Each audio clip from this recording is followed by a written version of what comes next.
सभी को राधे राधे। आपका संघिनिवृंदा चैनल में स्वागत है। आज हम श्रवण पुत्रदा एकादशी व्रत कथा सुनेंगे। एकादशी व्रत कथा इस प्रकार है। श्री युधिष्ठिर कहने लगे कि हे भगवान, श्रावण शुक्ल एकादशी का क्या नाम है? व्रत करने की विधि तथा इसका महात्म्य कृपा करके कहिए। मधुसूदन कहने लगे कि इस एकादशी का नाम पुत्रदा है। अब आप शांतिपूर्वक इसकी कथा सुनिए। इसके सुनने मात्र से ही वायपेय यज्ञ का फल मिलता है। द्वापर युग के आरंभ में महिष्मती नाम की एक नगरी थी, जिसमें महिजित नाम का राजा राज्य करता था, लेकिन पुत्रहीन होने के कारण राजा को राज्य सुखदायक नहीं लगता था। उसका मानना था कि जिसके संतान न हो, उसके लिए ये लोक और परलोक दोनों ही दुखदायक होते हैं। पुत्र सुख की प्राप्ति के लिए राजा ने अनेक उपाय किए, परंतु राजा को पुत्र की प्राप्ति नहीं हुई। वृद्धावस्था आती देखकर राजा ने प्रजा के प्रतिनिधियों को बुलाया और कहा, हे प्रजाजनों, मेरे खजाने में अन्याय से उपार्जन किया हुआ धन नहीं है। न मैंने कभी देवताओं तथा ब्राह्मणों का धन छीना है। किसी दूसरे की धरोहर भी मैंने नहीं ली। प्रजा को पुत्र के समान पालता रहा। मैं अपराधियों को पुत्र तथा बांधवों की तरह दंड देता रहा। कभी किसी से घृणा नहीं की। सबको समान माना है। सज्जनों की सदा पूजा करता हूँ। इस प्रकार धर्मयुक्त राज्य करते हुए भी मेरे पुत्र नहीं है, सो मैं अत्यंत दुख पा रहा हूँ। इसका क्या कारण है? द्वापर युग के आरंभ में महिष्मती नाम की एक नगरी थी, जिसमें महिजित नाम का राजा राज्य करता था, लेकिन पुत्रहीन होने के कारण राजा को राज्य सुखदायक नहीं लगता था। उसका मानना था कि जिसके संतान न हो, उसके लिए ये लोक और परलोक दोनों ही दुखदायक होते हैं। राजा महिजित की इस बात को विचारने के लिए मंत्री तथा प्रजा के प्रतिनिधि वन को गए। वहां बड़े बड़े ऋषि मुनियों के दर्शन किए। राजा की उत्तम कामना की पूर्ति के लिए किसी श्रेष्ठ तपस्वी मुनि को देखते फिरते रहे।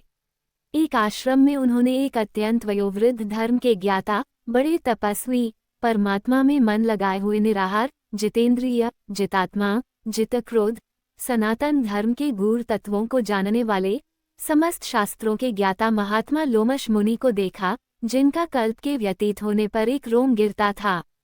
सबने जाकर ऋषि को प्रणाम किया। उन लोगों को देखकर मुनि ने पूछा कि आप लोग किस कारण से आए हैं? संदेह में आप लोगों का हित करूंगा। मेरा जन्म केवल दूसरों के उपकार के लिए हुआ है, इसमें संदेह मत करो। लोमश ऋषि के ऐसे वचन सुनकर सब लोग बोले, हे महर्षि, आप हमारी बात जानने में ब्रह्मा से भी अधिक समर्थ हैं, अतः आप हमारे इस संदेह को दूर कीजिए। महिष्मतीपुरी का धर्मात्मा राजा महिजित प्रजा का पुत्र के समान पालन करता है, फिर भी वह पुत्रहीन होने के कारण दुखी है। उन लोगों ने आगे कहा कि हम लोग उसकी प्रजा हैं, अतः उसके दुख से हम भी दुखी हैं। आपके दर्शन से हमें पूर्ण विश्वास है कि हमारा ये संकट अवश्य दूर हो जाएगा, क्योंकि महान पुरुषों के दर्शन मात्र से अनेक कष्ट दूर हो जाते हैं। अब आप कृपा करके राजा के पुत्र होने का उपाय बतलाएं। ये वार्ता सुनकर ऋषि ने थोड़ी देर के लिए नेत्र बंद किए और राजा के पूर्व जन्म का वृतांत जानकर कहने लगे कि यह राजा पूर्व जन्म में एक निर्धन वैश्य था। निर्धन होने के कारण इसने कई बुरे कर्म किए। यह एक गांव से दूसरे गांव व्यापार करने जाया करता था। एक समय ज्येष्ठ मास के शुक्ल पक्ष की द्वादशी के दिन मध्याह्न के समय वह, जबकि वह 2 दिन से भूखा प्यासा था, एक जलाशय पर जल पीने गया। उसी स्थान पर एक तत्काल की ब्याही हुई प्यासी गौ जल पी रही थी।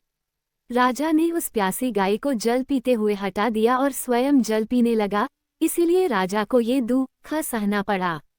एकादशी के दिन भूखा रहने से वह राजा हुआ और प्यासी गौ को जल पीते हुए हटाने के कारण पुत्र वियोग का दुख सहना पड़ रहा है। ऐसा सुनकर सब लोग कहने लगे कि हे ऋषि, शास्त्रों में पापों का प्रायश्चित भी लिखा है, अतः जिस प्रकार राजा का ये पाप नष्ट हो जाए, आप ऐसा उपाय बताइए।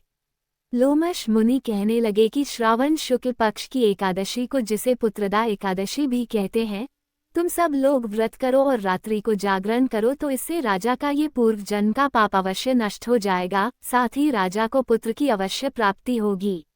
लोमश ऋषि के ऐसे वचन सुनकर मंत्रियों सहित सारी प्रजा नगर को वापस लौट आई और जब श्रावण शुक्ल एकादशी आई तो ऋषि की आज्ञानुसार सबने पुत्रदा एकादशी का व्रत और जागरण किया। इसके पश्चात द्वादशी के दिन इसके पुण्य का फल राजा को दिया गया। उस पुण्य के प्रभाव से रानी ने गर्भ धारण किया और प्रसवकाल समाप्त होने पर उसके एक बड़ा तेजस्वी पुत्र उत्पन्न हुआ। इसलिए हे राजन, इस श्रावण शुक्ल एकादशी का नाम पुत्रदा पड़ा। अतः संतान सुख की इच्छा हासिल करने वाले इस व्रत को अवश्य करें। इसके महात्म्य को सुनने से मनुष्य सब पापों से मुक्त हो जाता है और इस लोक में संतान सुख भोग कर परलोक में स्वर्ग को प्राप्त होता है।